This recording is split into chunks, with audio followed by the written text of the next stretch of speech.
Hola a todos.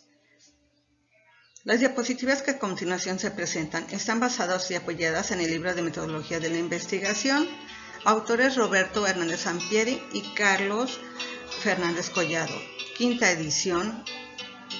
Comenzamos. Dentro de la metodología de la investigación encontraremos dos métodos a investigar, la cual se refiere a los datos cuantitativos y a los datos cualitativos. Continuamos.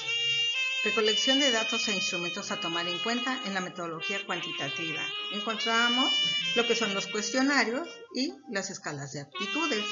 El cuestionario consiste en un conjunto de preguntas respecto de una o más variables a medir, los contextos en los cuales se pueden administrar los cuestionarios. Pero también debemos de tomar en cuenta qué tipo de preguntas se irán a hacer y tenemos las abiertas y las cerradas. Las preguntas cerradas contienen categorías de opciones de respuesta que han sido previamente delimitadas. Y en esa categoría de pregunta cerrada encontramos las preguntas dicotómicas. ¿Por qué dicotómicas? Porque pueden ser de dos posibilidades de respuesta o incluir varias opciones de respuestas. Un ejemplo de esta sería: ¿estudia usted actualmente, sí o no? Durante la semana pasada vio la final de la Liga de Campeones de Europa, ¿sí o no? Gamboa 2002 hace notar algo muy lógico, pero que en ocasiones se descuida resulta fundamental. Cuando las preguntas presentan varias opciones, estas deben de recoger todas las posibles respuestas. Ahora bien, hay preguntas cerradas donde el participante puede seleccionar más de una opción o categoría de respuesta. Las categorías no son mutuamente excluyentes. Las preguntas cerradas son más fáciles de codificar y preparar para su análisis. Requieren un menor esfuerzo por parte del encuestado. Pero hay una cuestión, tienen una desventaja. Y la desventaja es que nos van a limitar las respuestas de la muestra. Nos va a reducir la ambigüedad de las respuestas y se favorecen las comparaciones entre las respuestas. Burnett 2009 nos dice que para formular preguntas cerradas es necesario anticipar las posibles alternativas de las respuestas. Ahora, las respuestas abiertas no delimitan de antemano las alternativas de respuesta, por lo cual el número de categorías de respuesta es muy elevado. En teoría es infinito y puede variar de población en población. ¿Sí? También nos menciona que las preguntas abiertas nos proporcionan una información más amplia y son útiles sobre las posibles respuestas de las personas, pero también tienen sus desventajas, que son más difíciles de codificar y clasificar. Y de esta forma tenemos que prepararlas, pero ¿de qué tipo de instrumentos de medición o de recolección de datos cuantitativos disponemos para el análisis? ¿Ok? Lo que manejábamos que dentro del cuestionario se va a analizar variable por variable qué tipo de pregunta o preguntas suelen ser más confiables y válidas para medir esa variabilidad de acuerdo con la situación de estudio. Características de las preguntas cuantitativas. Las preguntas cuantitativas deben de ser claras, comprensibles, precisas para los sujetos que vamos a encuestar. Debe formularse con un vocabulario simple y directo, familiar para los participantes. El lenguaje lo debemos adaptar al nivel educativo y socioeconómico, porque no podemos hablar igual o hacer el mismo tipo de preguntas a un nivel, por ejemplo, de licenciatura o maestría, que en relación a un nivel un poco más bajo. En este caso serían las personas que vamos a entrevistar que tengan el nivel educativo nada más primaria, a lo mejor no tienen ni la primaria terminada. Gamboa 2002 dice que debemos tomar en cuenta su nivel educativo y el socioeconómico. No podemos incomodar a las personas, claro. Las preguntas deben referirse frecuentemente a un solo aspecto o a una relación. Por ejemplo, ¿acostumbra usted ver televisión? Esa sería una interrogante, ¿sí? Otra, debemos de tratar de mejorar nuestro tipo de preguntas para no confundir a los entrevistados. Otra, no debemos por ningún motivo hacer preguntas racistas o sexistas ni que ofendan a los participantes.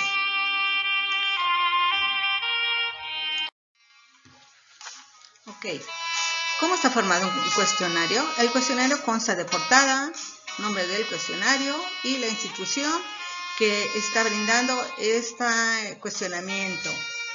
El cuestionario que tiene su portada debe de incluir una carátula. En general, esta debe de ser atractiva para favorecer las respuestas. Debe de incluir el nombre del cuestionario, el que nos van a contestar las personas entrevistadas, y también asimismo debe de tener el logotipo de la institución que nos patrocina. Eso es para que nos identifique de dónde venimos, de una institución escolar, de una institución de gobierno, de una institución de salud, etc. Características de un cuestionario cuantitativo: introducción, propósito general de estudio,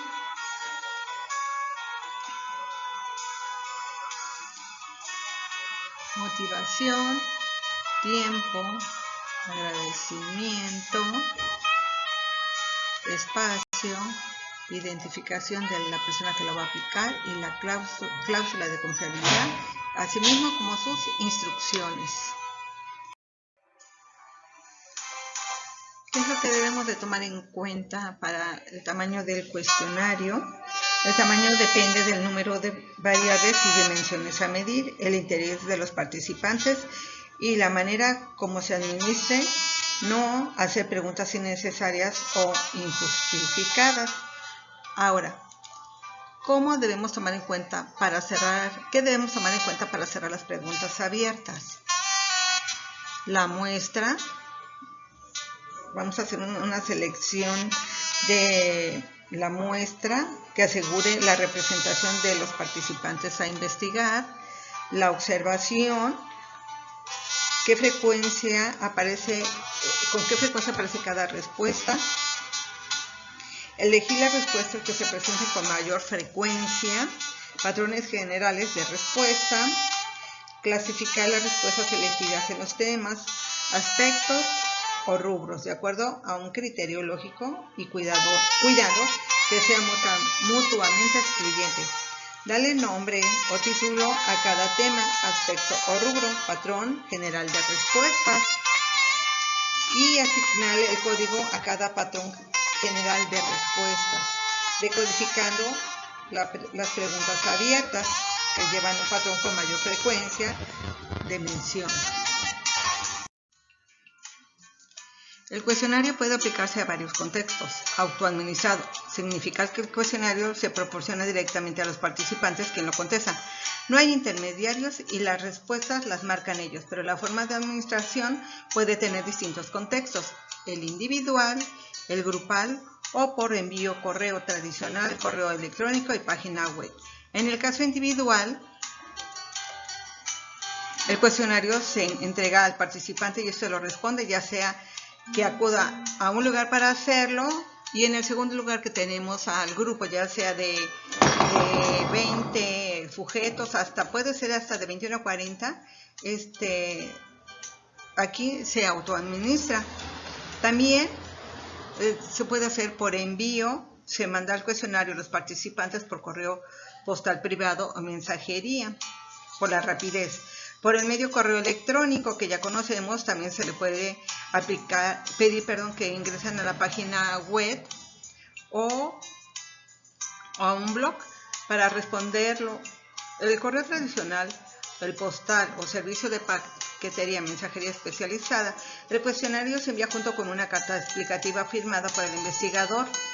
Previamente ya se les explicó en las diapositivas anteriores el propósito de estudio, las motivaciones, el agradecimiento, el tiempo de respuesta, etc.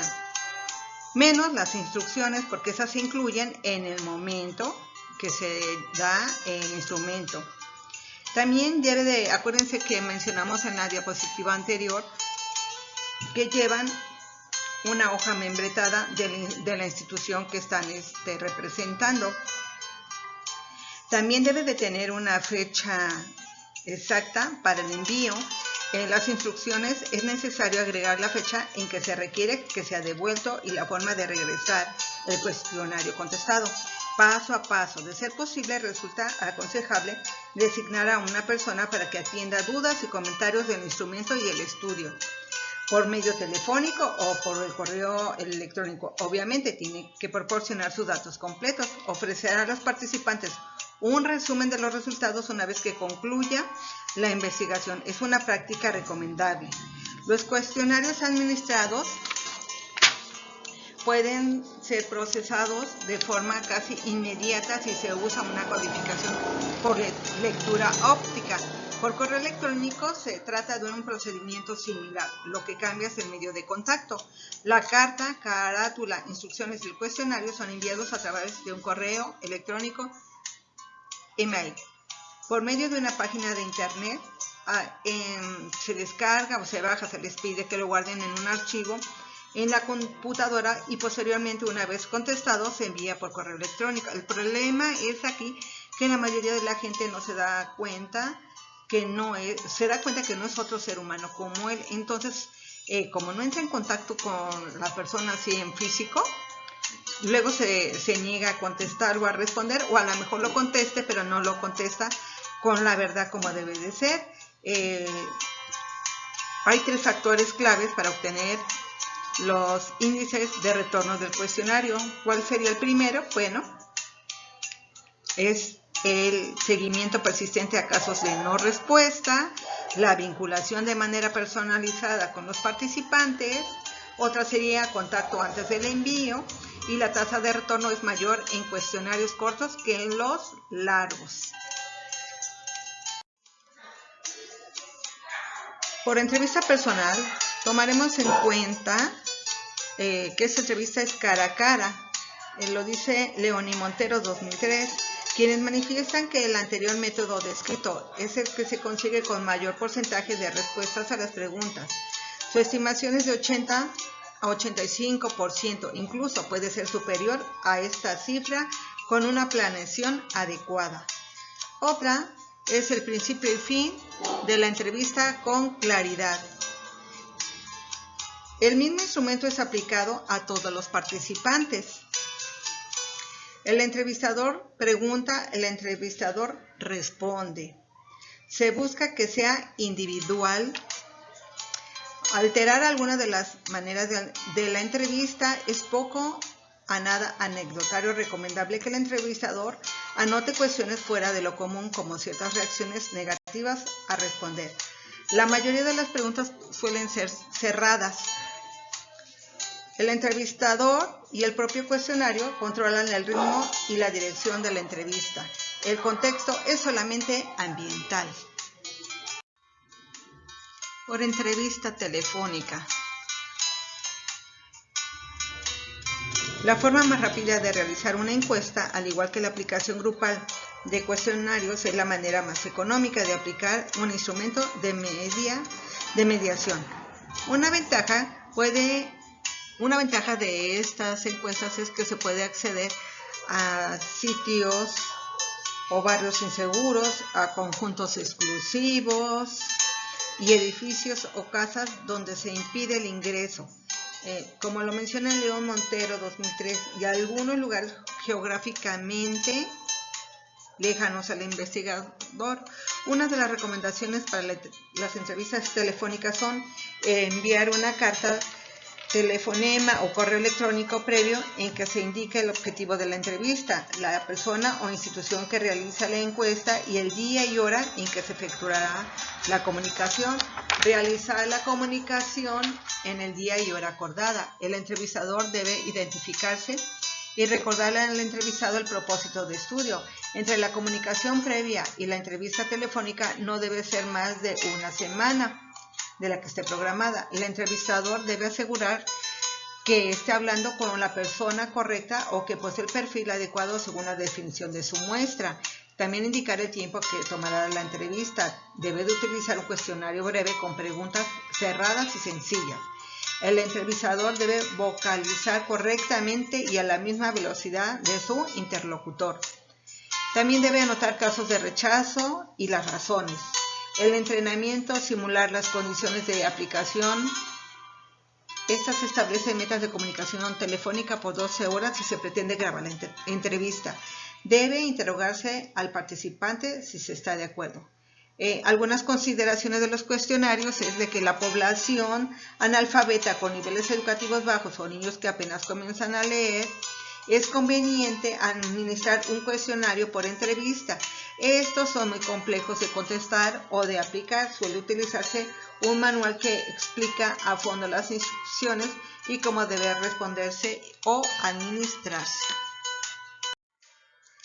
Escalas para medir actitudes. Una actitud es una predisposición aprendida para responder coherentemente de una manera favorable o desfavorable ante un objeto, ser vivo, actitud, concepto, persona o sus símbolos. Las actitudes están relacionadas con el comportamiento de manera en torno a los objetos a que se hace referencia. Si mi actitud hacia el aborto es desfavorable, probablemente no abortaría o no participaría en el aborto. Las actitudes solo son un indicador de la conducta, pero no la conducta en sí. Las actitudes tienen diversas propiedades, entre las que destacan la dirección positiva o negativa, intensidad alta o baja. Los métodos más conocidos para medir las escalas de variables que constituyen actitudes son el método de escalamiento de Likert, el diferencial semántico y la escala de Guttman. Escalograma de Guttman, escalamiento tipo Likert. Este método fue desarrollado por Rensselaer Likert en 1932 y se trata de un enfoque vigente, bastante popularizado, que consiste en un conjunto de ítems presentados en forma de afirmación o juicios ante los cuales se pide la reacción de los participantes, es decir, se presenta cada afirmación y se solicita al sujeto que externe su reacción eligiendo uno de los 5 puntos o categorías de escala. Las afirmaciones califican al objeto de actitud que se está midiendo. El objeto de actitud puede ser cualquier cosa física, un vestido, un automóvil, un individuo, el presidente, un concepto o símbolo.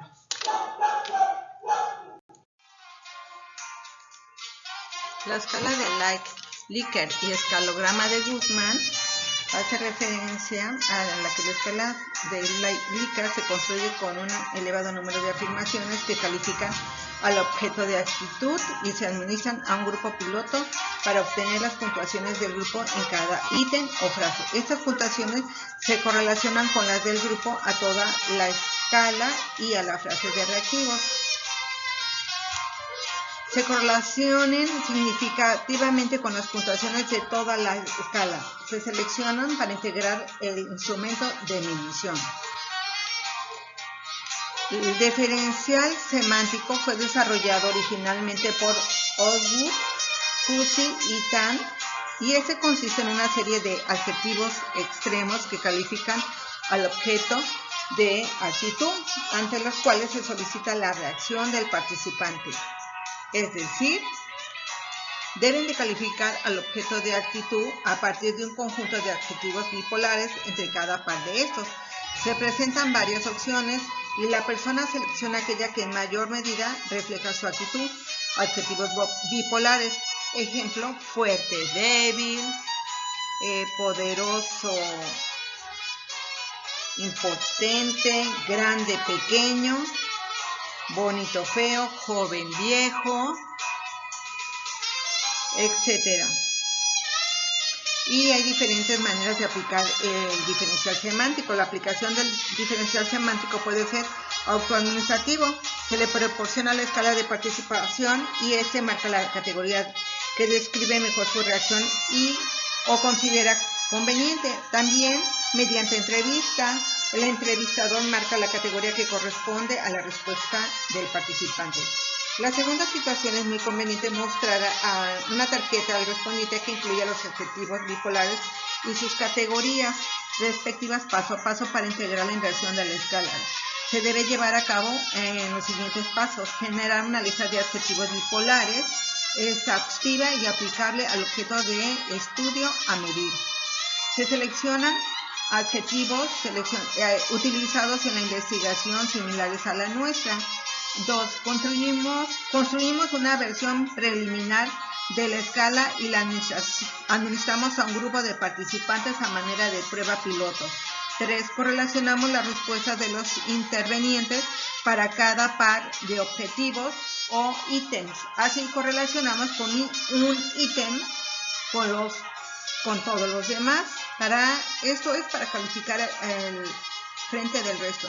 También calculamos la confiabilidad y la validez de la escala total.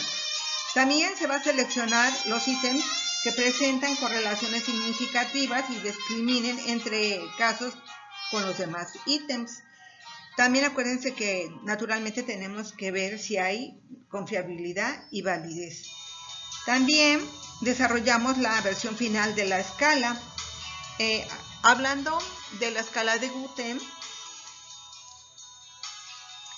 Likert fue el fundador en las afirmaciones o juicios respecto del concepto u objeto de actitud, ante los cuales los participantes deben externar su opinión seleccionando uno de los puntos o categorías de las escalas respectivas.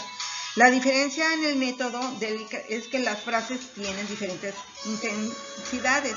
Análisis de contenido cuantitativo es una técnica para estudiar cualquier tipo de comunicación de manera objetiva y sistemática que cuantifique los mensajes o contenidos en categorías y subcategorías y los somete a análisis estadísticos. Sus usos son muy variados. Por ejemplo, evaluar el grado de carga de contenido sexual de uno o varios programas televisivos. Otro es la observación. Este método consiste en la recolección de datos consistente en el registro sistemático, válido y confiable de comportamientos y situaciones observables a través de un conjunto de categorías y subcategorías. Útil, la aceptación-rechazo de un producto en el supermercado o en el comportamiento de personas con capacidades mentales distintas. También está la prueba estandarizada. Esto se refiere que miden variables específicas como la inteligencia, la personalidad en general y la personalidad autoritaria, el razonamiento matemático, el sentido de la vida, la satisfacción laboral, el tipo cultural organizacional, el estrés preoperatorio, la depresión postparto, la adaptación al colegio, etc. También están los datos secundarios. Estos datos secundarios son los recolectados por los investigadores, que implica la revisión de documentos registrados, públicos y archivados físicos o electrónicos. Por ejemplo, si la muestra de la hipótesis fuera la violencia manifiesta en la Ciudad de México es mayor en la ciudad de Caracas, entonces acudiremos a las alcaldías de la ciudad para solicitar datos relacionados con la violencia, como número de asaltos, violaciones, robos, etc. 5. Instrumentos mecánicos o electrónicos. Sistemas de medición por aparatos como el detector de mentiras o polígrafo que consideren la respuesta galvánica de la piel.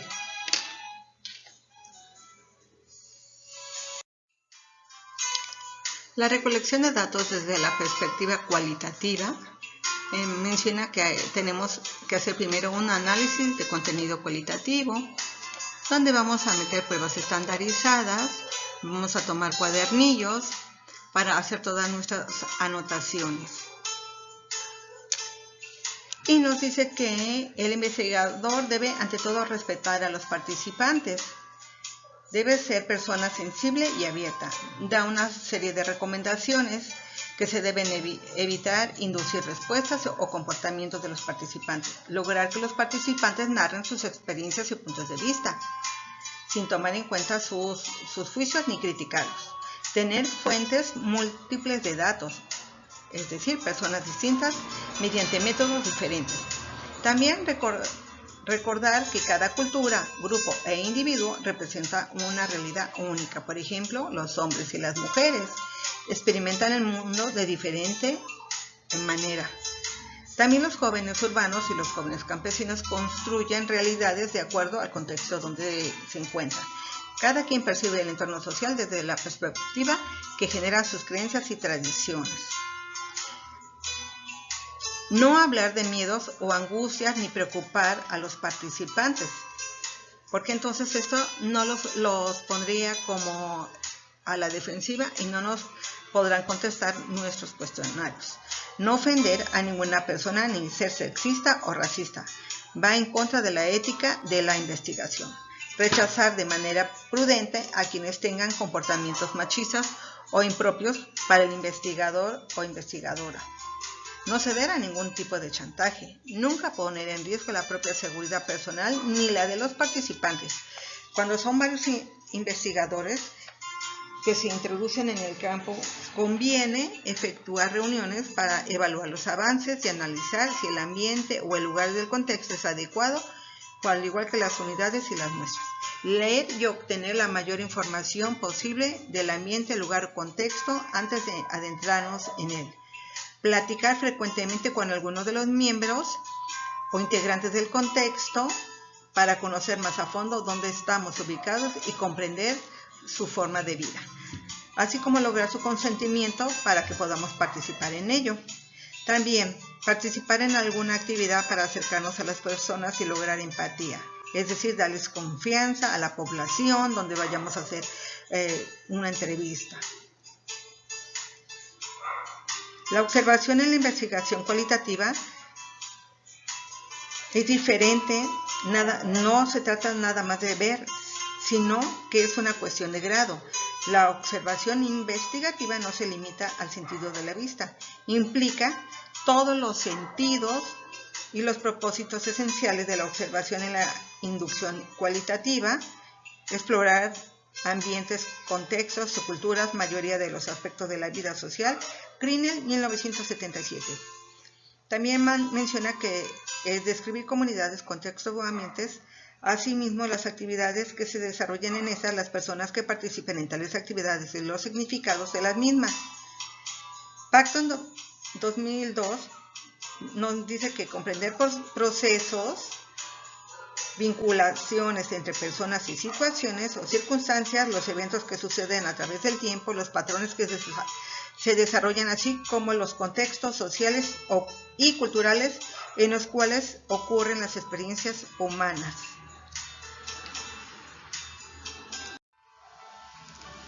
Los propósitos esenciales de la observación cualitativa son explorar su cultura, describir contextos o ambientes, comprender procesos, identificar problemas, generar hipótesis.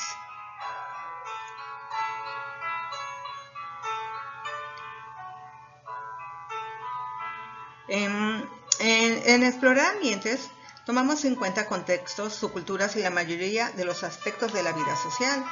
Describir comunidades, contextos o ambientes, asimismo las actividades que se desarrollan en estos, las personas que participan en tales actividades y los significados de las mismas. Comprender procesos, los eventos que suceden a través del tiempo, los patrones que se desarrollan, así como los contextos sociales y culturales en los cuales ocurren las experiencias humanas. Generar hipótesis para futuro estudio. La observación investigativa no se limita al sentido de la vista, implica todos los sentidos, implica adentrarnos en profundidad a situaciones sociales y mantener un papel activo, así como una reflexión permanente. Estar atentos a todos los detalles, sucesos, eventos e interacciones. El ambiente físico se toma en cuenta el entorno, ya sea el tamaño, arreglo espacial o distribución, señales, acceso a sitios con funciones centrales, iglesias, hospitales, ambiente social y humano generado en el ambiente físico. Formas de organización en grupos y subgrupos, patrones de interacción o vinculación. La cronología de sucesos o, en otro caso, ordenados por su importancia. Retratos humanos de los participantes.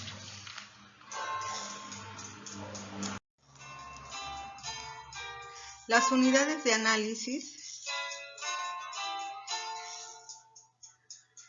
se consideró el texto en el que reanima al paciente. Tomamos en cuenta el contexto y se analizó el proceso para brindar confortación. Se observó el tono y volumen de las conversaciones, así como las funciones que cubría este proceso.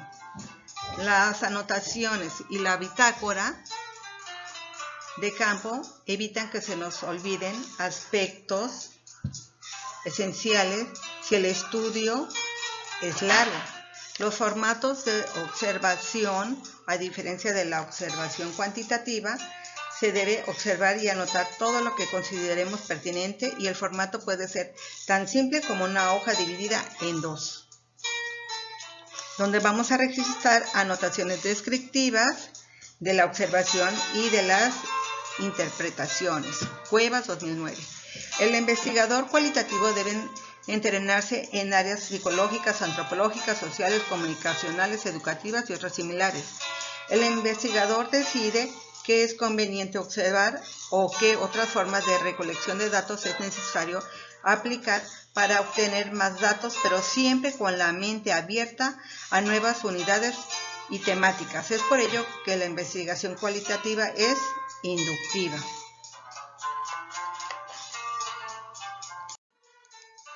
El papel del observador cualitativo. Su rol puede adquirir diferentes niveles de participación: no participación, participación pasiva, participación moderada, participación activa, participación completa. Los papeles que permiten mayor entendimiento del punto de vista interno son la participación activa y completa, pero también puede generar que se pierda el enfoque como observar. Es un balance muy difícil de lograr y las circunstancias nos indicarán cuál es el papel más apropiado en cada estudio. El observador cualitativo a veces o incluso juega un papel en el ambiente, ya sea como profesor, como trabajador social, médico, voluntario, etc. El rol del investigador debe ser el apropiado para situaciones humanas que no puedan ser capturadas a distancia. Los periodos de la observación cualitativa son abiertos. Anastat, 2005. Es formativa y constituye el único medio que se utiliza siempre en todo estudio cualitativo. Podemos decir entonces que hacer entrevistas o sesiones de enfoque, pero no podemos prescindir de la observación.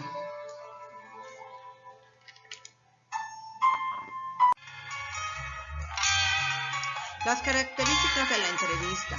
Está la entrevista estructurada, la semiestructurada, no estructuradas o abiertas. En las entrevistas estructuradas, el entrevistador realiza su labor con base en una guía de preguntas específicas y se sujeta exclusivamente a esta. El instrumento prescribe qué cuestiones se preguntarán y en qué orden.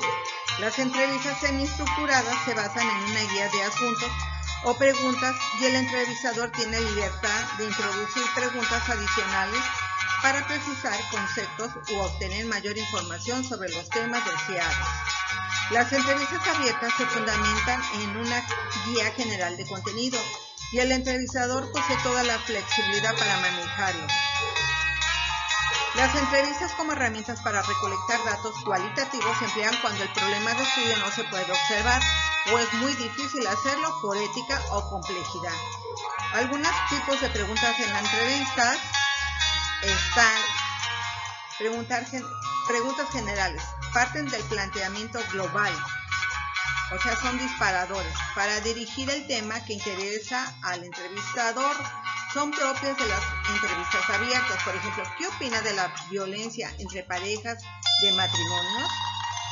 Otro segundo ejemplo sería como disparador para explicaciones más profundas o para las preguntas de estructura o estructurales. El entrevistador solicita al entrevistado una lista de conceptos a manejar o conjunto de categorías. Por ejemplo, ¿qué tipo de drogas se vende más en tu barrio de Tepito? Y la pregunta de contraste al entrevistado se le cuestiona sobre similitudes y diferencias respecto a símbolos o tópicos y se le pide que clasifique símbolos en categorías. Por ejemplo, hay personas a las que les agrada que los dependientes de la tienda se mantengan cerca del cliente y al tanto de sus necesidades, mientras que otras prefieren que acudan solamente si se les requiere. ¿Usted qué opina en cada caso? Partes de la entrevista cualitativa y más recomendaciones.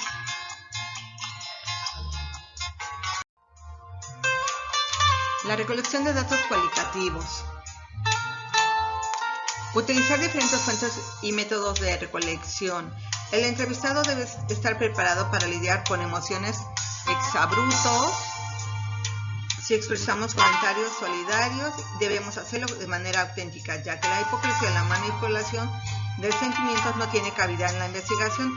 Cada entrevista es única y crucial, y su duración debe mantener un equilibrio entre obtener la información de interés y no cansar al entrevistado. Siempre es necesario demostrar al entrevistado la legitimidad, seriedad e importancia del estudio y la entrevista. El entrevistado debe tener siempre la posibilidad de hacer preguntas y disipar sus dudas. Es importante hacérselo saber. Entrevista cualitativa puede hacer preguntas sobre experiencias, opiniones, valores, creencias, emociones, sentimientos, hechos, historias de vida, percepciones, atribuciones.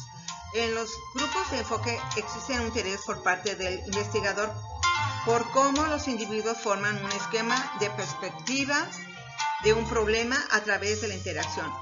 La unidad de análisis es el grupo, lo que expresa y construye. Tiene su origen en las dinámicas grupales muy socorridas en la psicología y el formato de las sesiones es parecido al de la reunión de alcohólicos anónimos o a un grupo de crecimiento en el desarrollo. En la indagación cualitativa poseemos una mayor riqueza, amplitud y profundidad de los datos. Si estos provienen de diferentes actores del proceso, de distintas fuentes, y al utilizar una mayor variedad de formas de colección de datos, el análisis de los datos cualitativos, la recolección y el análisis ocurren prácticamente paralelo. Además, el análisis no es estándar, ya que cada estudio requiere de un esquema o coreografía propia del análisis. Incorporan las concepciones de diversos teóricos de la metodología en el campo cualitativo. Además de las muestras, la propuesta no aplica en su totalidad cualquier estudio cualitativo que se realice. La acción esencial consiste en que recibimos datos no estructurados, pero en esencia consiste en las narraciones de los participantes, visuales, fotografías, videos, pinturas, entre otros, auditivas, grabaciones, textos escritos, documentos, cartas, etc. Y expresiones verbales y no verbales como respuestas orales y gestos en una entrevista o en un grupo de enfoque. Además de las narraciones del investigador, anotaciones, grabaciones en bitácora de campo, ya sea una libreta o un dispositivo electrónico.